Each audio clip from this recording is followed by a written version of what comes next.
Olá! Sabe quando a gente pega um resultado de exame de sangue e fica olhando para aquele monte de número e nome estranho, sem entender muito bem o que significa? Pois é, hoje a gente vai decifrar isso juntos. Vamos pensar nisso como uma conversa, sabe? Para a gente entender o que o nosso corpo está tentando nos dizer, com calma e clareza. E essa é a grande questão, né? Porque a verdade é que a maioria de nós não entende mesmo. E é aí que pode morar um perigo. Essa falta de clareza pode fazer com que a gente perca sinais de alerta importantes, que o nosso próprio corpo está mandando, muito, mas muito antes de qualquer sintoma aparecer. E é exatamente aí que a gente vai focar, nesses riscos que se desenvolvem quietinhos, em silêncio. Pensa só, ter a chance de identificar um problema bem no comecinho, quando é muito mais fácil de reverter a situação. É para isso que serve entender o que esses números querem dizer. Então vamos lá, vamos começar por esses números silenciosos. E o primeiro deles é um dos mais importantes. É tipo o combustível principal do nosso corpo.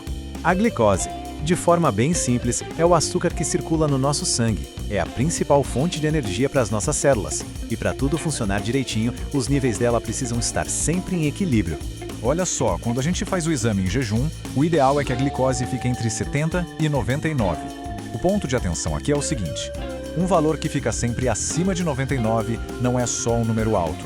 É o primeiro sinal, um aviso de que um processo silencioso começou e que, se não for cuidado, pode levar ao diabetes. Tudo isso acontecendo sem que a gente sinta absolutamente nada. Ok, agora vamos conectar esse número com outros indicadores que são cruciais, dessa vez falando diretamente da saúde do nosso coração e do nosso metabolismo. Bom, outro número super importante para a gente ficar de olho é o colesterol total. O ideal é que ele esteja abaixo de 200. Quando esse valor começa a subir, o corpo já liga um sinal de alerta. E olha, quando esse número passa de 240, aí o risco para a saúde cardiovascular aumenta bastante. É como se as nossas artérias estivessem trabalhando sob uma pressão constante, sabe? Dia após dia, em silêncio. E aqui está o pulo do gato. Glicose alta, sozinha, já é uma preocupação. Colesterol alto, também. Mas os dois juntos, aí a gente tem uma combinação perigosa. O risco não só dobra, ele se multiplica. É como se o desgaste do nosso organismo acelerasse. E falando em gordura no sangue, tem outro tipo que a gente precisa prestar atenção: os triglicerídeos. Eles funcionam como uma reserva de energia e o ideal é que o nível deles fique abaixo de 150. Essa frase aqui é perfeita para ilustrar o perigo. Quando os níveis de triglicerídeos estão altos, é exatamente isso.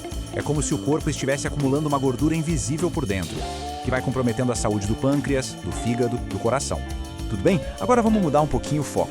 Vamos falar sobre os indicadores ligados aos nossos níveis de energia e à saúde dos filtros naturais do nosso corpo, que são os rins. Hemoglobina é a proteína que transporta o oxigênio no nosso sangue. Os valores ideais variam um pouco entre homens e mulheres. Quando estão baixos, a gente logo pensa em anemia, né? Mas os sintomas podem ser mais sutis. Sabe aquele cansaço que nunca passa? Aquela dificuldade para se concentrar? Até a imunidade que fica mais baixa? Pode ser um sinal.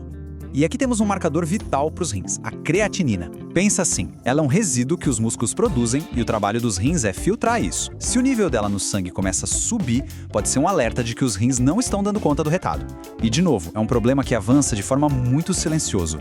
É por isso que, muitas vezes, a análise é feita em duas frentes. O exame de sangue mostra uma foto do momento, do que está circulando agora, já o exame de urina ajuda a ter uma visão mais completa, quase como um filme, mostrando como o corpo está conseguindo eliminar essa substância ao longo do tempo. A ureia ajuda a complementar essa visão com uma faixa ideal entre 10 e 50. Níveis alterados podem indicar desde uma coisa mais simples, como desidratação, até problemas renais mais sérios. É mais uma pecinha importante nesse quebra-cabeça da saúde dos rins. Até agora, falamos de números que só aparecem no papel do laboratório, mas existe um indicador de risco muito poderoso que a gente consegue medir em casa com a simples fita métrica. A circunferência abdominal. É bom anotar. Para as mulheres, o ideal é não ultrapassar 88 centímetros e para os homens, 102 centímetros. Acima desses limites, o risco de doenças do coração e metabólicas aumenta bastante. E aqui está o ponto crucial. Não se trata do peso total que aparece na balança.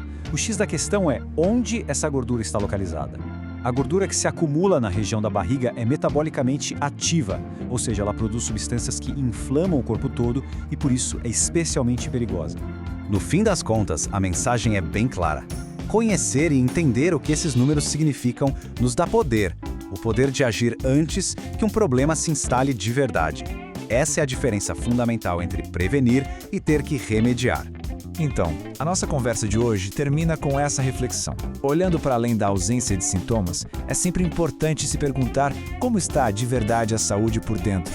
Ignorar esses dados é permitir que problemas cresçam em silêncio, e a informação é sempre o primeiro passo para uma vida mais longa e mais saudável.